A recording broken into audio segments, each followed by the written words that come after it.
British వాళ్ళు వచ్చి అనేకంగా ఉన్న అనేక సామ్రాజ్యాలు పరిణామాలు సంస్థానాలు తీసుకొచ్చి సమైక్య భారతదేశంగా వాళ్ళు మన చేతికి ఇచ్చిన దాన్ని మళ్ళా మనం అనేకంగా డిఫరెన్స్ క్రియేట్ చేస్తూ ఇలాగా ఇన్ఈక్వాలిటీస్ సెపరేషన్ మెథడ్స్ ఫాలో అవుతున్నప్పుడు నెక్స్ట్ జనరేషన్ మనం ఏం ఆన్సర్ చేసుకుంటాం? మన పిల్లలు మన విద్యార్థులు మనకి ఇంపార్టెంట్. జేఎన్టీ విద్యార్థుల తరఫున ఒకటే నేను మనం చేస్తున్నాను, మనకు కావాల్సిన సమైక్యాంధ్ర, మనకు కావాల్సిన సమైక్యాంధ్ర. రెండవది ఏమిటంటే అంబేద్కర్ గారు చెప్పినటువంటి కాన్స్టిట్యూషన్ ఎట్లాగైతే మనం కూర్చో తప్పకుండా ఎలా ఫాలో అవుతున్నామో ఆయన ఎప్పుడో సూచించారు. హైదరాబాద్ సెకండ్ క్యాపిటల్ ఆయన ఎప్పుడో సూచించారు. దాన్ని కూడా మనం పరిగణలో తీసుకోవాలి. మనం అది కూడా అడగడం లేదు, సెకండ్ క్యాపిటల్ అడగడం లేదు. మనం అడుగుతుంది మనకి మన సమైక్యాంధ్ర కావాలి, మనకు మన హైదరాబాద్ కావాలి, మనకు మన హక్కులు కావాలి. రాజ్యాంగ పరంగా మనకు వచ్చినటువంటి అన్ని హక్కుల్ని మనం వినియోగించుకునే ఏర్పాట్లలో మన భాగస్వామిగా మన యొక్క మద్దతుని తెలియజేయడానికి ఈరోజు మనం చేస్తున్నాము. ఇది కంటిన్యూ అవుతుంది. హైదరాబాద్ మనది. మన పిల్లల భవిష్యత్తుని పరిష్కరించుకునే ఒక ప్రోగ్రాంలో ఇవాళ మనం పార్టిసిపేట్ చేస్తున్నాము. చాలా ఇంపార్టెంట్ అంటే మన పిల్లల భవిష్యత్తు.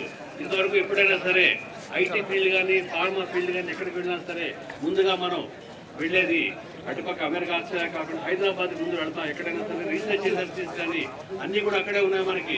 ఇప్పుడు మనకి అది కానీ తీసుకెట్లయితే మనం ఎక్కడికి వెళ్తాం?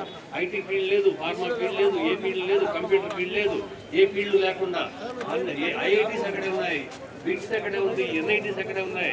అనేకమైన research institutions, molecular biology, nano technology, genome valley ఎన్నో అక్కడ ఉన్నాయి. మనం కాదంటే అది భరించే శక్తి మనకు లేదు, మనం దాన్ని ఊహించుకునే పరిస్థితులు లేవు. కాబట్టి అది మనం ఆ పరిస్థితిని కల్పించకుండా మనం తీసుకునే ఏర్పాటు మనం చేసుకుందాం. మన పిల్లల భవిష్యత్తు మనకి ఇంపార్టెంట్. జై సమైక్యాంధ్ర. మనందరూ జై సమైక్యాంధ్ర, కేసీఆర్ కేసీఆర్ జై సమైక్యాంధ్ర, జై సమైక్యాంధ్ర, జై సమైక్యాంధ్ర, జై సమైక్యాంధ్ర, జై సమైక్యాంధ్ర.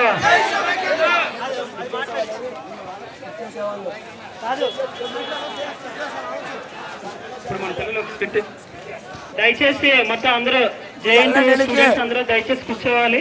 స్టూడెంట్స్ అందరూ కూడా సహకరించాలి.